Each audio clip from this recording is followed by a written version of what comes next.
Tetapi yang paling penting adalah saya merasa bahagia karena para mubalik, para kiai ini berkenan hadir di wilayah Kabupaten Malang yang dulu sebelum Batu Lepas, Kabupaten Malang itu adalah wilayah terluas se-Jawa Timur. Setelah Batu Lepas merdeka, maka yang terluas adalah Banyuwangi.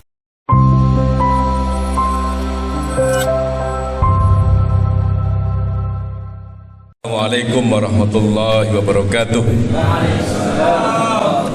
Alhamdulillahi wa syukurilillah, wassalatu wassalamu ala rasulillah Muhammad ibn Abdillah wa ala alihi wa sahbihi wa mawala wa la hawla wa la quwwata illa billah.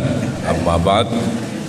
Yang sama-sama kita hormati Ketua BDM Kota Malang, Profesor Dr. Kiai Haji Abdul Haris, beserta jajarannya hadir banyak ini, dan Ketua Majelis Tabligh senior, tokoh senior Kiai Radik,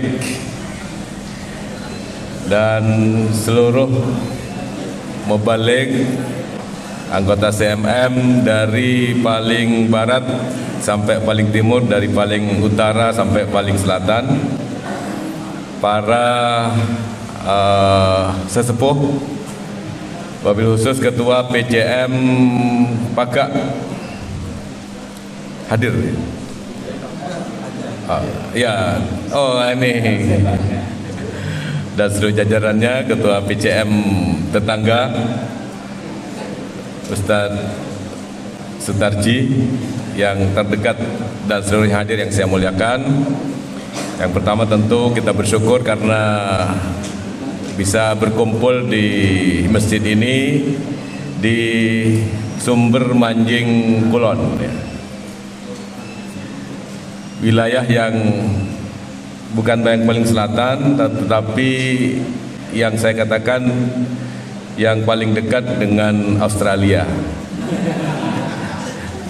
Karena kalau ke Australia tinggal ke selatan, cari perahu, dan insya Allah tinggal nunggu waktu nyampe di Australia.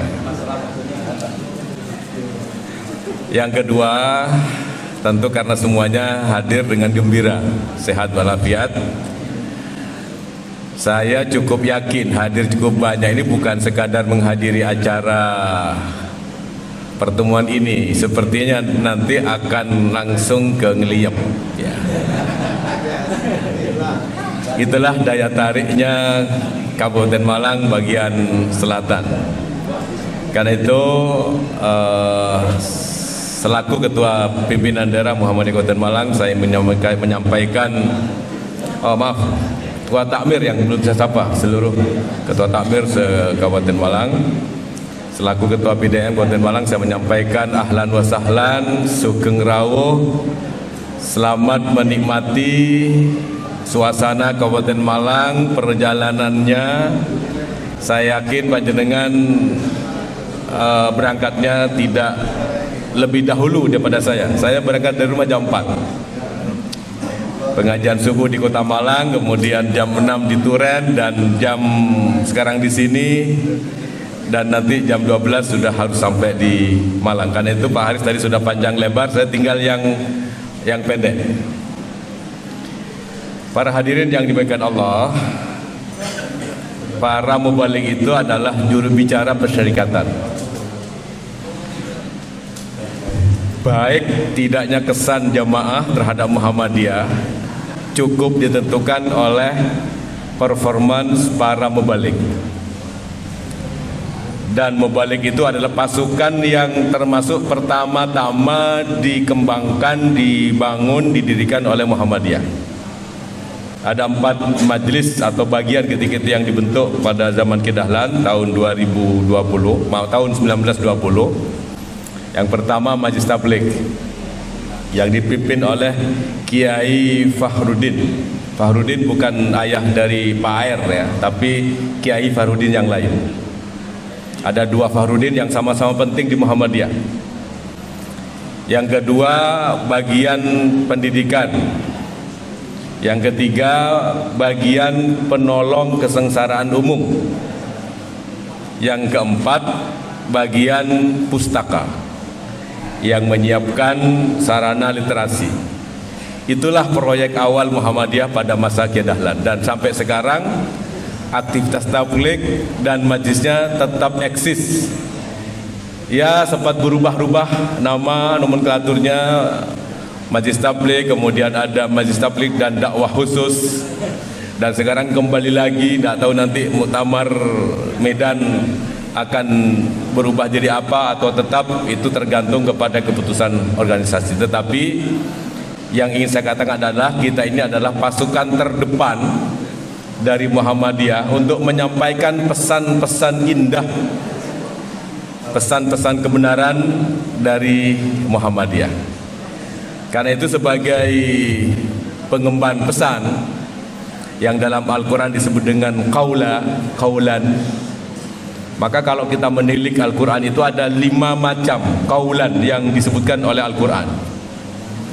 Yang pertama adalah kaulan sadida. Ya ayyuhalladzina amanu taqullaha wa qulu qaulan sadida. Kaulan sadida itu adalah perkataan yang benar, yang jujur, yang lurus, tegas. Makna otentik dan kontekstualnya adalah kalau menyampaikan pesan khutbah itu akurat. Kalau mengutip ayat, ya ayatnya benar. Kalau membacanya dengan benar, jangan meneruskan kesan bahwa orang Muhammadiyah itu membaliknya tidak fasih Quran. Itu kesan orang itu. Karena itu yang belum fasih silakan berlatih sekuat-kuatnya agar kaulan sadida itu bisa dibangun dengan baik, akurat. Kalau membaca hadis, ya hadisnya baik walaupun tidak harus dibaca dengan tajwid ya. Karena ada pertanyaan dari seorang Muhammadiyah, bagaimana itu imam mengucapkan Allahu Akbar, mat jalalahnya itu, lamul jalalahnya itu panjang sekali, Allahu Akbar, padahal itu kan mat tabi'i. Jadi dia terpengaruh oleh bacaan dengan tajwid. Saya bilang tajwid itu hanya berlaku untuk membaca Al-Quran. Kalau yang lain, apalagi orang Arab berbicara harus pakai tajwid, itu nggak selesai. Berdoa itu tidak perlu pakai tajwid, berceramah tidak perlu pakai tajwid. Tapi kalau itu Al-Quran harus pakai tajwid. Allahu Akbar itu tidak sedang membaca Al-Quran. Karena itu selesai. Karena banyak nanti akan ada yang tanya itu. Jemaahnya tanya, ini kok panjang sekali padahal itu hanya mat tabi'i. Yang kedua, kaulan layyina. Kaulan layyina itu maknanya adalah berkataan yang lemah lembut. Dan perintah Allah untuk berkaulan layyina itu diberikan kepada Nabi Musa dan Harun. Bukan menghadapi orang yang beriman, tetapi untuk menyampaikan pesan kepada Fir'aun yang sombong, yang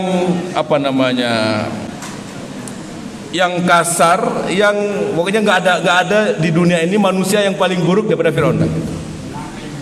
Nah, jamaah kita itu kan orang baik-baik, sudah mau datang ke masjid saja sudah tanda orang baik. Lah kok datang ke masjid kok dimarah-marahi oleh khotib yang tidak bisa berkaulan layyina. Karena itu supaya jamaahnya senang, ya prinsip kaulan layyina. Yang ketiga, kaulan karimah. Maknanya adalah perkataan yang mulia, penuh hormat, tidak semena-mena, mentang-mentang khotib tidak ada yang berani protes, lalu tidak memperhatikan prinsip kaulan karimah.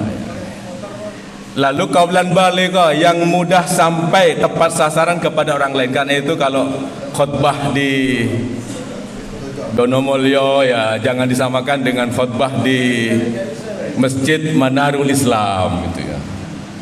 Jadi diturunkan tensi akademiknya itu. Yang penting orang ketika khutbah itu jangan sampai memforsir pikiran jamaah. Karena terforsir untuk ikut pemikiran khotib, maka lalu ngantuk. Jadi kalau ada jamaah yang ngantuk itu bukan dosa jamaah tapi dosa khotib. Karena dialah yang membuat ngantuk. Apalagi membuat ngantuknya itu karena khotibnya terlalu lama.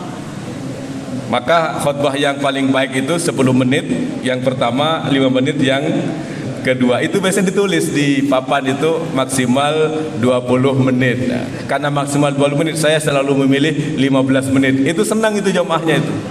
Nah, lalu bilang kepada temannya, kepada takmirnya, undang lagi ustaz itu. Mengapa? Khutbahnya nggak lama. Tapi kalau khutbahnya lama, yang jadi korban bukan hanya jemaah, tapi khutib berikutnya. Takmirnya pesan, ustaz kalau khutbah tolong nanti jangan lama-lama ya. Apa saya ini punya potongan khutbah lama? Karena khutib sebelumnya itu lama-lama. Itu dari mana? CMM. Yang jadi korban saya itu. Lalu kaulan karima, ada kaulan baligha, ada kaulan ma'rufa. Kaulan ma'rufa itu maknanya adalah kata-kata yang mudah dikenal, mudah dipahami oleh jemaah. Tidak akademik, walaupun dia profesor, doktor, kuliahnya angel, jangan dilampiaskan kepada jemaah untuk memikirkan hal-hal yang tidak semestinya dipikirkan. Lalu ada lagi kaulan maisura, perkataan yang mudah. Mudah itu artinya juga menyenangkan, memilih kata-kata yang indah. Jadi misalnya ingin menolak sesuatu, ya jangan lalu secara terang benderang lalu menyinggung perasaan orang lain, karena perkataan yang kita tidak setuju itu bisa dengan memilih diksi yang nyaman, yang menyenangkan, sehingga orang yang dalam tanda kutip tertuduh itu tidak merasa dituduh. Nah, itu saya kira kalau tidak bisa 6-6-nya ya pilih salah satu yang bisa harus diperhatikan ketika kita berkhutbah. Saya kira itu isinya, tapi tidak bermaksud untuk menandingi pembicara utama. Tetapi yang paling penting adalah saya merasa bahagia karena para mubaligh, para kiai ini berkenan hadir di wilayah Kabupaten Malang yang dulu sebelum Batu Lepas, Kabupaten Malang itu adalah wilayah terluas se-Jawa Timur. Setelah Batu Lepas merdeka, maka yang terluas adalah Banyuwangi. Tetapi meskipun begitu, perjalanan kami kalau dari Kasembon lalu sampai ke Ampel Gading, itu mendingan berangkat dari Surabaya ke Perth di Australia Barat, hanya 4,5 jam. Karena perjalanan dari Kasembon sampai ke Ampel Gading itu bisa membutuhkan waktu 6 jam. Jadi lebih enak berangkat ke Australia bagian barat daripada berangkat dari Kasembon ke Ampel Gading. Tetapi itulah lahan dakwah kita. Karena itu mohon jika terjadwal di Kabupaten Malang yang agak jauh seperti Sumber Pucung misalnya, mohon diniati ibadah. Apalagi kalau tidak diniati ibadah, perjalanan waktunya panjang, apalagi nanti di kira-kira ini nanti isi amplopnya berapa ya. Wah, itu berat itu. Berat itu. Sudah terlanjur ingin menjadi dai, anggota CMM, sudah nggak usah mikir, pokoknya selagi longgar berangkat, bismillah. Allah punya cara yang lain untuk memberikan balasan atas semua kebaikan para hambanya yang telah menunjukkan keikhlasannya.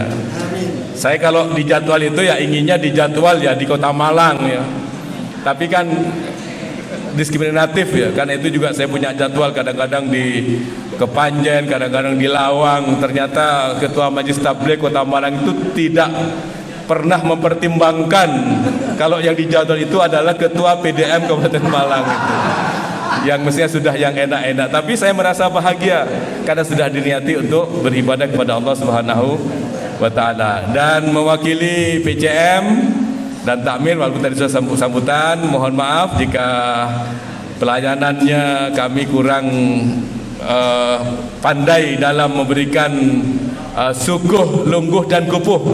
Belajar jadi orang Jawa, menyambut para hadirin, duyufur rahman, duyufur rahim, tamu Allah Subhanahu wa Ta'ala di Paga, lebih khusus di Sumber Manjing, Kulon, Kabupaten Malang. Dan jenengan hanya sekali ini toh harus datang ke sini. Saya hari ini datang ke sini, Ahad depan juga ke sini lagi, lanjut ke Donomulyo, wilayah Pak Sutarji, kemudian ke Sumber Banjing Wetan, ya nikmatilah. Maka dari itu kalau ada para hadirin yang kebetulan punya rezeki lebih, tidak perlu menyumbangkan pembangunan masjid. Ketua PDM itu butuh jet pribadi untuk dakwah dari daerah yang satu ke daerah yang lain. Ini cuma bercanda, tapi kalau ada yang merespon maka alhamdulillah. Terima kasih, mohon maaf, dan mudah-mudahan Allah SWT senantiasa memberikan keberkahan kepada kita, memberikan keistiqomahan kepada kita, dan Allah memberikan kemudahan atas semua apa yang kita lakukan. Nasrul minallah wa fathun qarib wa basyiril mu'minin. Wassalamualaikum warahmatullahi wabarakatuh.